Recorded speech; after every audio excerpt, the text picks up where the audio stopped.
Moby Dick, Chapter 3, The Spouter-Inn. Entering that gable-ended Spouter-Inn, you found yourself in a wide, low, straggling entry with old-fashioned wainscots, reminding one of the bulwarks of some condemned old craft. On one side hung a very large oil painting so thoroughly besmoked and every way defaced that in the unequal cross-lights by which you viewed it, it was only by diligent study and a series of systematic visits to it, and careful inquiry of the neighbors, that you could anyway arrive at an understanding of its purpose. Such unaccountable masses of shades and shadows, that at first you almost thought some ambitious young artist, in the time of the New England hags, had endeavored to delineate chaos bewitched. But by dint of much and earnest contemplation and oft-repeated ponderings, and especially by throwing open the little window towards the back of the entry, you at last come to the conclusion that such an idea, however wild, might not be altogether unwarranted. But what most puzzled and confounded you was a long, limber, portentous, black mass of something hovering in the center of the picture over three blue, dim, perpendicular lines floating in a nameless yeast. A boggy, soggy, squitchy picture truly, enough to drive a nervous man distracted. Yet was there a sort of indefinite, half-attained, unimaginable sublimity about it that fairly froze you to it, till you involuntarily took an oath with yourself to find out what that marvelous painting meant. Ever and anon a bright, but, alas, deceptive idea would dart you through. It's the Black Sea in a midnight gale. It's the unnatural combat of the four primal elements. It's a blasted heath. It's a Hyperborean winter scene. It's the breaking up of the icebound stream of time. But at last all these fancies yielded to that one portentous something in the picture's midst, that once found out, and all the rest were plain. But stop! Does it not bear a faint resemblance to a gigantic fish, even the great Leviathan himself? In fact, the artist's design seemed this, a final theory of my own, partly based upon the aggregated opinions of many aged persons with whom I conversed upon the subject. The picture represents a Cape Horner in a great hurricane, the half-foundered ship weltering there with its three dismantled masts alone visible. An exasperated whale, purposing to spring clean over the craft, is in the enormous act of impaling himself upon the three mastheads. The opposite wall of this entry was hung all over with a heathenish array of monstrous clubs and spears. Some were thickly set with glittering teeth resembling ivory saws. Others were tufted with knots of human hair, and one was sickle-shaped, with a vast handle sweeping round like the segment made in the new-mown grass by a long-armed mower. You shuddered as you gazed, and wondered what monstrous cannibal and savage could ever have gone a death-harvesting with such a hacking, horrifying implement. Mixed with these were rusty old whaling lances and harpoons, all broken and deformed. Some were storied weapons. With this once long lance, now wildly elbowed, 50 years ago did Nathan Swain kill 15 whales between a sunrise and a sunset. And that harpoon, so like a corkscrew now, was flung in Javan seas and run away with by a whale, years afterward slain off the Cape of Blanco. The original iron entered nigh the tail, and, like a restless needle sojourning in the body of a man, traveled full 40 feet, and at last was found embedded in the hump. Crossing this dusky entry, and on through yon low-arched way, cut through what in old times must have been a great central chimney with fireplaces all round, you enter the public room. A still duskier place is this, with such low ponderous beams above, and such old wrinkled planks beneath, that you would almost fancy you trod some old craft's cockpits, especially of such a howling night, when this corner-anchored old ark rocked so furiously. On one side stood a long, low, shelf-like table covered with cracked glass cases, filled with dusty rarities gathered from this wide world's remotest nooks. Projecting from the further angle of the room stands a dark-looking den, the bar, a rude attempt at a right whale's head. Be that how it may, there stands the vast arched bone of the whale's jaw, so wide a coach might almost drive beneath it. Within are shabby shelves, ranged round with old decanters, bottles, flasks, and in those jaws of swift destruction like another cursed Jonah, by which name indeed they called him, bustles a little withered old man, who, for their money, dearly sells the sailors' deliriums and death. Abominable are the tumblers into which he pours his poison, though true cylinders without. Within, the villainous green goggling glasses deceitfully taper downwards to a cheating bottom. Parallel meridians rudely pecked into the glass surround these footpads goblets. Fill to this mark, and your charge is but a penny. To this a penny more, and so on to the full glass. The Cape Horn measure, which you may gulp down for a shilling. Upon entering the place, I found a number of young seamen gathered about a table, examining by a dim light divers specimens of scrimshander. I sought the landlord, and telling him I desired to be accommodated with a room, received for answer that his house was full, not a bed unoccupied. But avast, he added, tapping his forehead, you hain't no objections to sharing a harpooneer's blanket, have ye? I suppose you're going to Wallen, so you'd better get used to that sort of thing. I told him that I never liked to sleep two in a bed, that if I should ever do so, it would depend upon who the harpooneer might be, and that if he, the landlord, really had no other place for me, and the harpooneer was not decidedly objectionable, why, rather than wander further about a strange town on so bitter a night, I would put up with the half of any decent man's blanket. I thought so. All right, take a seat. Supper. You want supper? Sup'll be ready directly. I sat down on an old wooden settle, carved all over like a bench on a battery. At one end, a ruminating tar was still further adorning it with his jackknife, stooping over and diligently working away at the space between his legs. He was trying his hand at a ship under full sail, but he didn't make much headway, I thought. At last, some 4 or 5 of us were summoned to our meal in an adjoining room. It was cold as Iceland, no fire at all. The landlord said he couldn't afford it. Nothing but 2 dismal tallow candles, each in a winding sheet. We were fain to button up our monkey jackets and hold to our lips cups of scalding tea with our half-frozen fingers. But the fare was of the most substantial kind. Not only meat and potatoes, but dumplings. Good heavens! Dumplings for supper. One young fellow in a green box coat addressed himself to these dumplings in a most direful manner. "My boy," said the landlord, "you'll have a nightmare to a dead sartainty." "Landlord," I whispered, "that ain't the harpooneer, is it?" "Oh, no," said he, looking a sort of diabolically funny. "The harpooneer is a dark-complexioned chap. He never eats dumplings. He don't. He eats nothing but steaks, and he likes 'em rare." "The devil he does," says I. "Where's that harpooneer? Is he here?" "He'll be here afore long," was the answer. I could not help it, but I began to feel suspicious of this dark-complexioned harpooneer. At any rate, I made up my mind that if it so turned out that we should sleep together, he must undress and get into bed before I did. Supper over, the company went back to the bar-room, when, knowing not what else to do with myself, I resolved to spend the rest of the evening as a looker-on. Presently a rioting noise was heard without. Starting up, the landlord cried, "That's the Grampus's crew. I seed her reported in the offing this morning. A 3 years' voyage and a full ship. Hurrah, boys!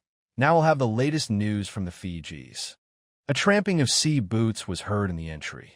The door was flung open, and in rolled a wild set of mariners enough, enveloped in their shaggy watch coats, and with their heads muffled in woolen comforters, all bedarned and ragged, and their beards stiff with icicles. They seemed an eruption of bears from Labrador. They had just landed from their boat, and this was the first house they entered.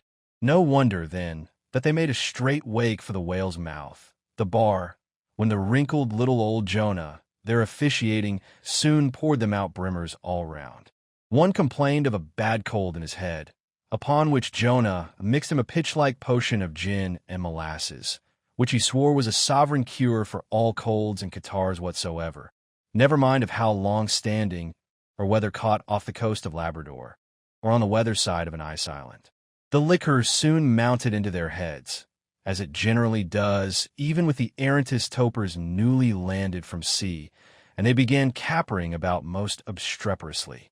I observed, however, that one of them held somewhat aloof, and though he seemed desirous not to spoil the hilarity of his shipmates by his own sober face, Yet upon the whole he refrained from making as much noise as the rest. This man interested me at once, and since the sea gods had ordained that he should soon become my shipmate, though but a sleeping partner one, so far as this narrative is concerned, I will here venture upon a little description of him. He stood full 6 feet in height, with noble shoulders and a chest like a cofferdam. I have seldom seen such brawn in a man. His face was deeply brown and burnt, making his white teeth dazzling by the contrast, while in the deep shadows of his eyes floated some reminiscences that did not seem to give him much joy. His voice at once announced that he was a Southerner, and from his fine stature, I thought he must be one of those tall mountaineers from the Alleghanian Ridge in Virginia. When the revelry of his companions had mounted to its height, this man slipped away unobserved, and I saw no more of him till he became my comrade on the sea. In a few minutes, however, he was missed by his shipmates, and being, it seems, for some reason a huge favorite with them, they raised a cry of Bulkington, Bulkington, where's Bulkington? And darted out of the house in pursuit of him. It was now about 9 o'clock, and the room seeming almost supernaturally quiet after these orgies, I began to congratulate myself upon a little plan that had occurred to me just previous to the entrance of the seamen. No man prefers to sleep two in a bed. In fact, you would a good deal rather not sleep with your own brother. I don't know how it is, but people like to be private when they are sleeping. And when it comes to sleeping with an unknown stranger in a strange inn, in a strange town, and that stranger a harpooner, then your objections indefinitely multiply. Nor was there any earthly reason why I, as a sailor, should sleep two in a bed, more than anybody else. For sailors no more sleep two in a bed at sea than bachelor kings do ashore. To be sure, they all sleep together in one apartment, but you have your own hammock and cover yourself with your own blanket and sleep in your own skin. The more I pondered over this harpooner, the more I abominated the thought of sleeping with him. It was fair to presume that being a harpooner, his linen or woolen, as the case might be, would not be of the tittiest, certainly none of the finest. I began to twitch all over. Besides, it was getting late, and my decent harpooner ought to be home and going bedwards. Suppose now he should tumble in upon me at midnight. How could I tell from what vile hole he had been coming? Landlord, I've changed my mind about that harpooner. I shan't sleep with him. I'll try the bench here. Just as you please. I'm sorry I can't spare ye a tablecloth for a mattress, and it's a plaguey rough board here, feeling of the knots and notches. But wait a bit, Scrimshander. I've got a carpenter's plane there in the bar. Wait, I say, and I'll make ye snug enough.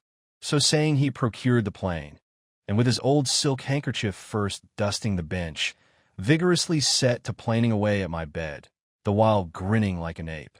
The shavings flew right and left, till at last the plane iron came bump against an indestructible knot. The landlord was near spraining his wrist, and I told him for heaven's sake to quit. The bed was soft enough to suit me, and I did not know how all the planing in the world could make eiderdown of a pine plank. So gathering up the shavings with another grin, and throwing them into the great stove in the middle of the room, he went about his business, and left me in a brown study. I now took the measure of the bench, and found that it was a foot too short, but that could be mended with a chair. But it was a foot too narrow, and the other bench in the room was about 4 inches higher than the plain one, so there was no yoking them.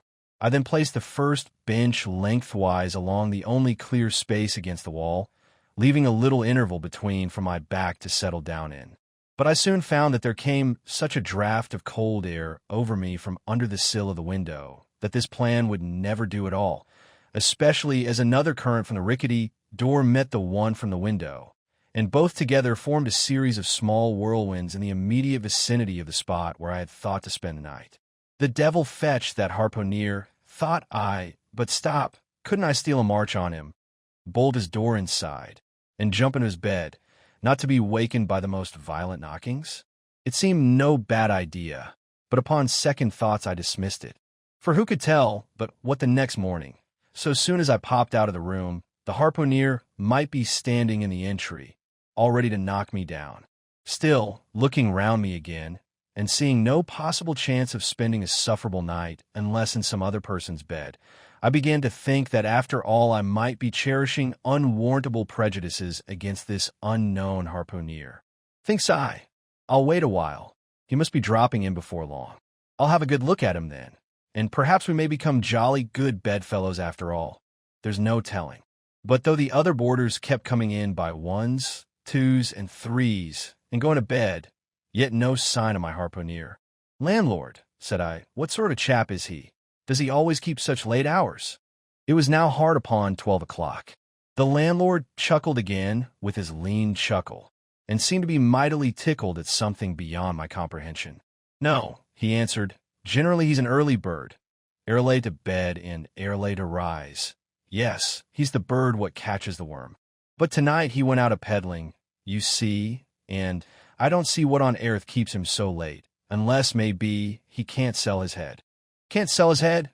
What sort of a bamboozingly story is this you are telling me?" Getting into a towering rage.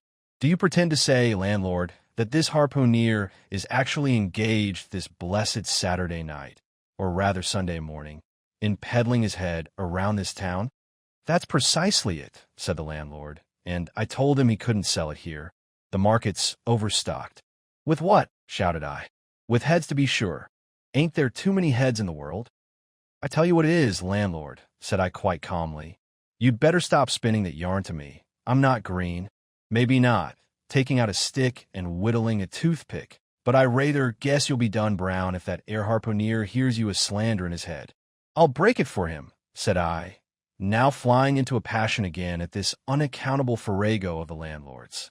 "It's broke ready," said he. "Broke," said I. "Broke, do you mean?" "Sartain, and that's the very reason he can't sell it, I guess." "Landlord," said I, going up to him as cool as Mt. Hecla in a snowstorm. "Landlord, stop whittling. You and I must understand one another, and that too without delay. I come to your house and want a bed. You tell me you can only give me half a one, that the other half belongs to a certain harpooner. And about this harpooner, whom I have not yet seen, you persist in telling me the most mystifying and exasperating stories, tending to beget in me an uncomfortable feeling towards the man whom you design for my bedfellow. A sort of connection, landlord, which is an intimate and confidential one in the highest degree. I now demand of you to speak out, and tell me who and what this harpooner is, and whether I shall be in all respects safe to spend the night with him. And in the first place, you will be so good as to unsay that story about selling his head, which if true, I take to be good evidence that this harpooner is stark mad, and I've no idea of sleeping with a madman. And you, sir, I mean, landlord, you, sir, by trying to induce me to do so knowingly, would thereby render yourself liable to a criminal prosecution." "Wall," said the landlord, fetching a long breath, "that's a putty long sarmon for a chap that rips a little now and then. But be easy, be easy. This here harpooner I have been telling you of has just arrived from the South Seas, where he bought up a lot of bomb New Zealand heads, great curios, you know, and he sold all of them but one, and that one he's trying to sell tonight, 'cause tomorrow's Sunday, and it would not do to be selling human heads about the streets when folks is going to churches.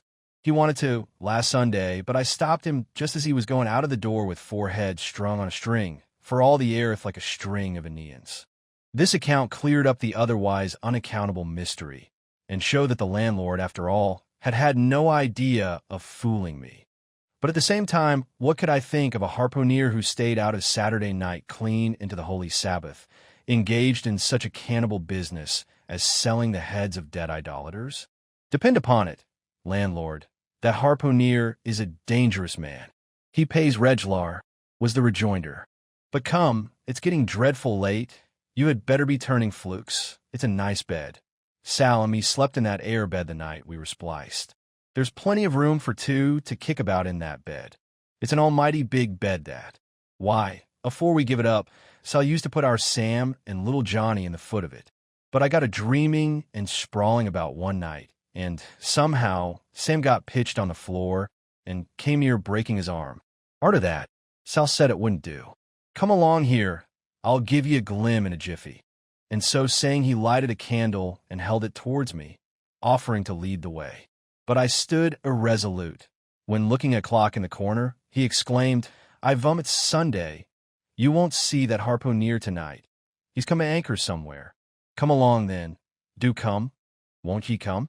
I considered the matter a moment, and then upstairs we went, and I was ushered into a small room, cold as a clam, and furnished, sure enough, with a prodigious bed, almost big enough indeed for any 4 harpooneers to sleep abreast.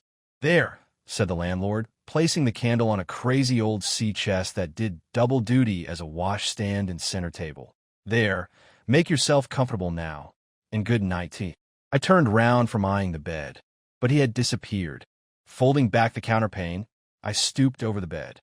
Though none of the most elegant, it yet stood the scrutiny tolerably well. I then glanced round the room, and besides the bedstead and center table, could see no other furniture belonging to the place but a rude shelf, the 4 walls, and a papered fireboard representing a man striking a whale. Of things not properly belonging to the room, there was a hammock lashed up and thrown upon the floor in one corner. Also a large seaman's bag, containing the harpooneer's wardrobe, no doubt in lieu of a land trunk. Likewise, there was a parcel of outlandish bone fish hooks on the shelf over the fireplace, and a tall harpoon standing at the head of the bed. But what is this on the chest? I took it up and held it close to the light, and felt it, and smelt it, and tried every way possible to arrive at some satisfactory conclusion concerning it. I can compare it to nothing but a large doormat, ornamented at the edges with little tinkling tags, something like the stained porcupine quills round an Indian moccasin. There is a hole or slit in the middle of this mat, as you see the same in South American ponchos. But could it be possible that any sober harpooner would get into a doormat and parade the streets of any Christian town in that sort of guise? I put it on to try it, and it weighed me down like a hamper, being uncommonly shaggy and thick, and I thought a little damp, as though this mysterious harpooner had been wearing it of a rainy day. I went up in it to a bit of glass stuck against the wall, and I never saw such a sight in my life. I tore myself out of it in such a hurry that I gave myself a kink in the neck. I sat down on the side of the bed, and commenced thinking about this head-peddling harpooner and his doormat. After thinking some time on the bedside, I got up and took off my monkey jacket, and then stood in the middle of the room thinking. I then took off my coat, and thought a little more in my shirt sleeves. But beginning to feel very cold now, half undressed as I was, and remembering what the landlord said about the harpooneers not coming home at all that night, it being so very late, I made no more ado, but jumped down my pantaloons and boots, and then blowing out the light tumbled into bed, and commended myself to the care of heaven. Whether that mattress was stuffed with corn cobs or broken crockery, there is no telling, but I rolled about a good deal, and could not sleep for a long time. At last I slid off into a light doze, and had pretty nearly made a good offing towards the land of Nod, when I heard a heavy footfall in the passage, and saw a glimmer of light come into the room from under the door. Lord save me, thinks I, that must be the harpooner, the infernal head peddler. But I lay perfectly still, and resolved not to say a word till spoken to. Holding a light in one hand, and that identical New Zealand head in the other, the stranger entered the room, and without looking towards the bed, placed his candle a good way off from me on the floor in one corner, and then began working away at the knotted cords of the large bag I before spoke of as being in the room. I was all eagerness to see his face, but he kept it averted for some time, while employed in unlacing the bag's mouth. This accomplished, however, he turned round, when, good heavens, what a sight! Such a face! It was of a dark purplish yellow color, here and there stuck over with large blackish-looking squares. Yes, it's just as I thought. He's a terrible bedfellow. He's been in a fight, got dreadfully cut, and here he is just from the surgeon. But at that moment he chanced to turn his face so towards the light that I plainly saw they could not be sticking plasters at all, those black squares on his cheeks. They were stains of some sort or other. At first I knew not what to make of this, but soon an inkling of the truth occurred to me. I remembered a story of a white man, a whaleman too, who, falling among the cannibals, had been tattooed by them. I concluded that this harpooner, in the course of his distant voyages, must have met with a similar adventure. And what is it, thought I, after all? It's only his outside. A man can be honest in any sort of skin. But then, what to make of his unearthly complexion, that part of it, lying roundabout, and completely independent of the squares of tattooing?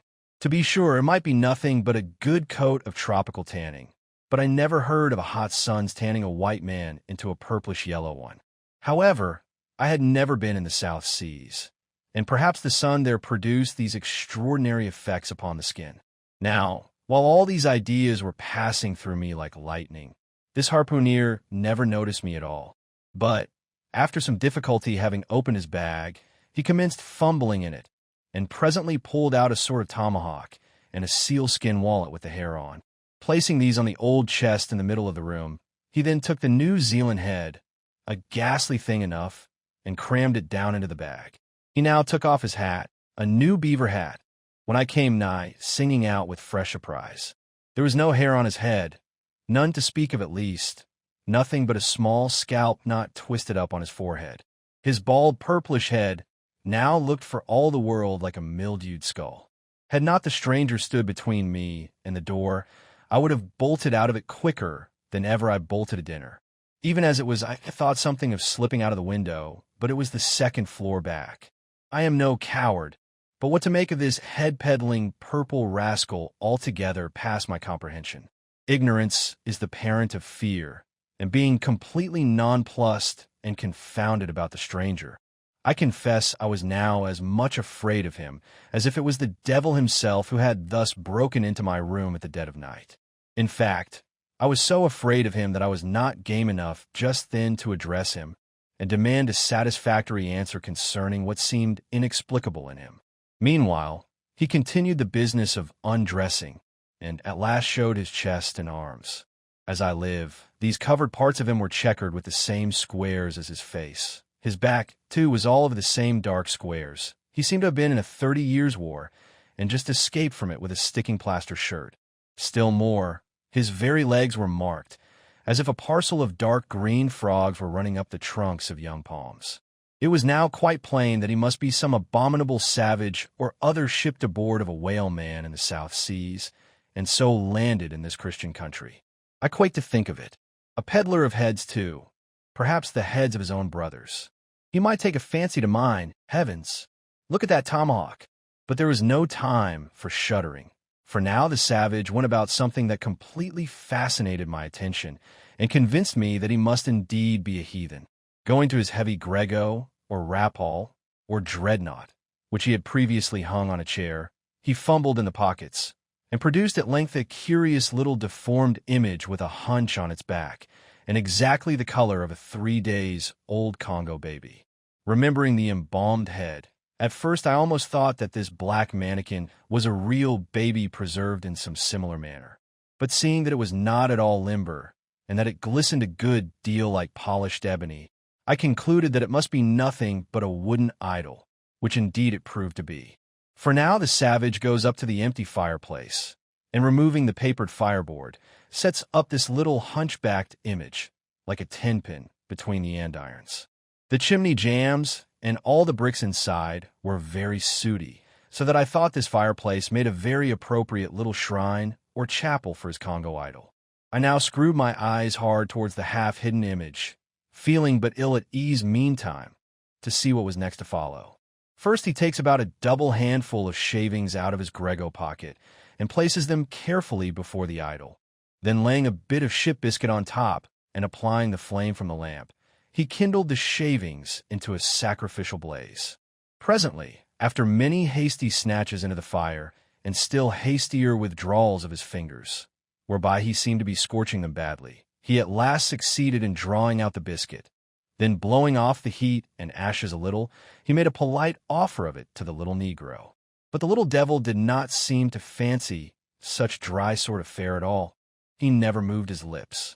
All these strange antics were accompanied by still stranger guttural noises from the devotee, who seemed to be praying in a sing-song, or else singing some pagan psalmody or other, during which his face twitched about in the most unnatural manner. At last extinguishing the fire, he took the idol up very unceremoniously, and bagged it again in his grego pocket as carelessly as if he were a sportsman bagging a dead woodcock. All these queer proceedings increased my uncomfortableness, and seeing him now exhibiting strong symptoms of concluding his business operations and jumping into bed with me, I thought it was high time, now or never, before the light was put out, to break the spell in which I had so long been bound. But the interval I spent in deliberating what to say was a fatal one. Taking up his tomahawk from the table, he examined the head of it for an instant, and then holding it to the light, with his mouth at the handle, he puffed out great clouds of tobacco smoke. The next moment the light was extinguished, and this wild cannibal, tomahawk between his teeth, sprang into bed with me. I sang out. I could not help it now, and giving a sudden grunt of astonishment, he began feeling me. Stammering out something, I knew not what, I rolled away from him against the wall, and then conjured him, whoever or whatever he might be, to keep quiet and let me get up and light the lamp again. But his guttural responses satisfied me at once that he but ill comprehended my meaning. "Who to bell you?" he at last said.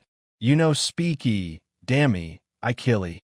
And so saying, the lighted tomahawk began flourishing about me in the dark.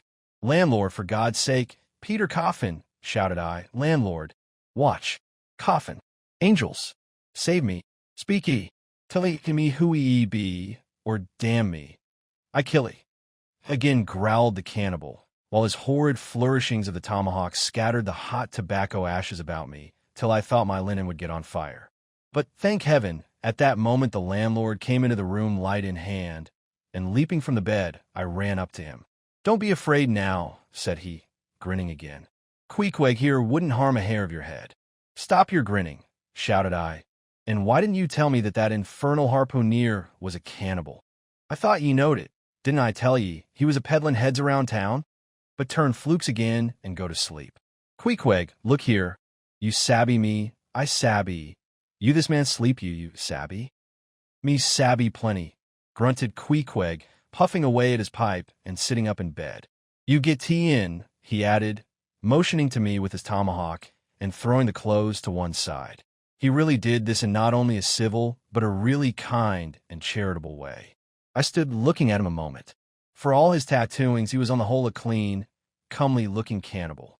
"What's all this fuss I've been making about?" thought I to myself. "The man's a human being just as I am. He has just as much reason to fear me as I have to be afraid of him. Better sleep with a sober cannibal than a drunken Christian." "Landlord," said I, "tell him to stash his tomahawk there, or pipe, or whatever you call it. Tell him to stop smoking, in short, and I will turn in with him. But I don't fancy having a man smoking in bed with me. It's dangerous. Besides, I ain't insured." This being told to Queequeg, he at once complied, and again politely motioned me to get into bed, rolling over to one side, as much as to say, "I won't touch a leg of ye." "Good night, landlord," said I. "You may go." I turned in, and never slept better in my life.